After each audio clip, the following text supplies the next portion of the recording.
So, for those of you who don't know, I've been doing the St. Therese novena. Actually, you know what? Quick disclaimer. There's gonna be roses in this video. If you're my mom, or Chris, or Frankie, I know you're doing the novena. These roses are not for you.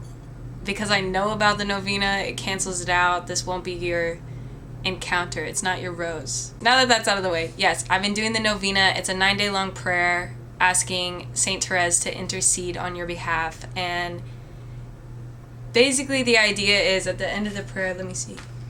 Thanks, Mom! Shout out to my mom. This video is sponsored. 58.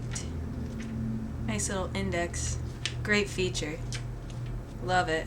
Oh, little Therese of the child Jesus, please pick for me a rose from the heavenly gardens and send it to me as a message of love. And so, people who have done this novena have had the experience of, shortly after they finish it, will have an encounter with a rose.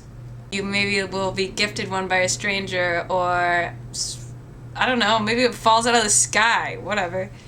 I don't know if I'm gonna get a rose or not, but I wanted to be part of someone's encounter. And I don't want to meddle too much, but it can't be meddling to just go out and buy a bunch of roses, scatter them throughout the city, right?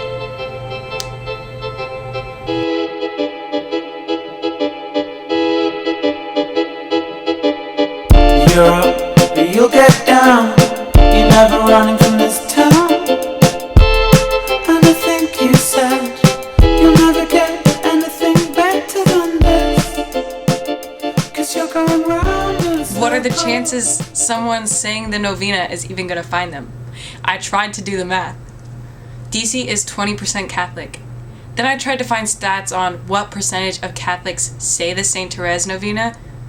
Impossible Google search. Who knows? Nobody knows. We're not reporting. It doesn't matter that much. Like, it was a nice thing to do to go leave roses around the city, and if someone took the rose and it made them happy, then good. The hand of God was still at work. Yeah, I went and I bought a dozen roses. I wanted to keep them.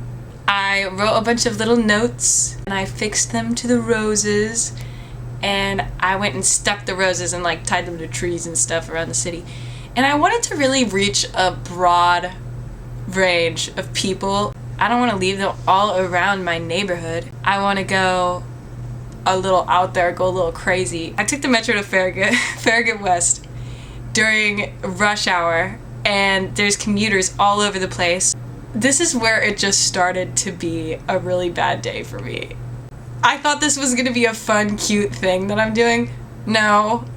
I literally got off the metro. There's 100 bajillion people trying to get home from work, and these are the most stern-faced people I've ever seen in my life. Like, maybe I'm delusional, but I was just so self-conscious about the rose thing that I felt like everyone was staring at me and they hated me.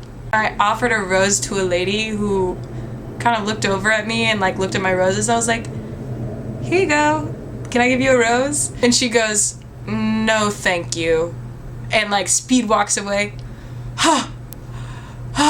Later on, I'm thinking about it, and maybe she thought I was trying to sell them to her. But in the moment, I didn't think about that. I was just like, who says no to a rose? Am I putting off a really weird vibe and nobody wants to be my friend right now? Am I just the strangest, most awkward looking person to ever exist?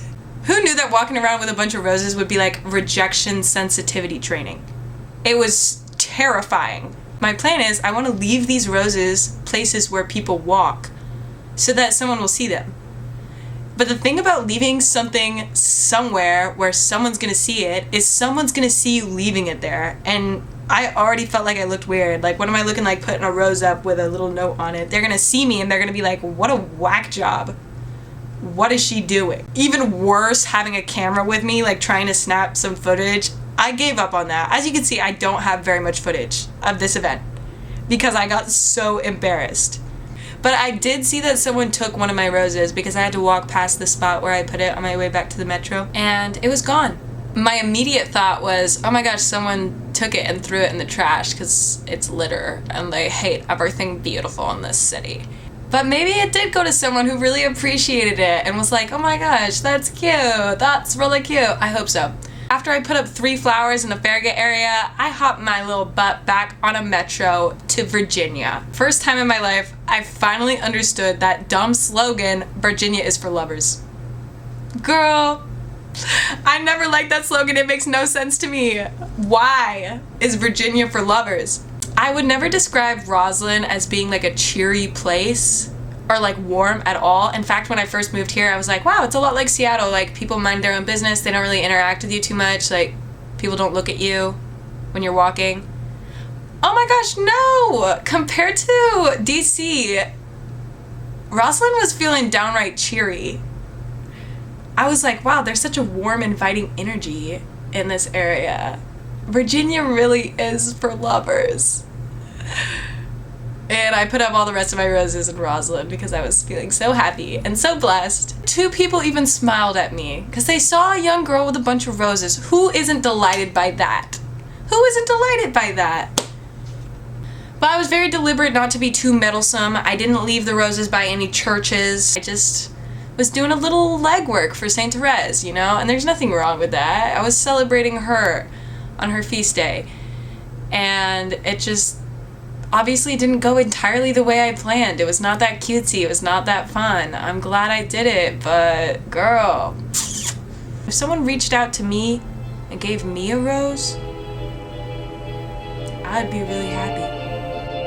Oh, my dad's calling. Hold, please.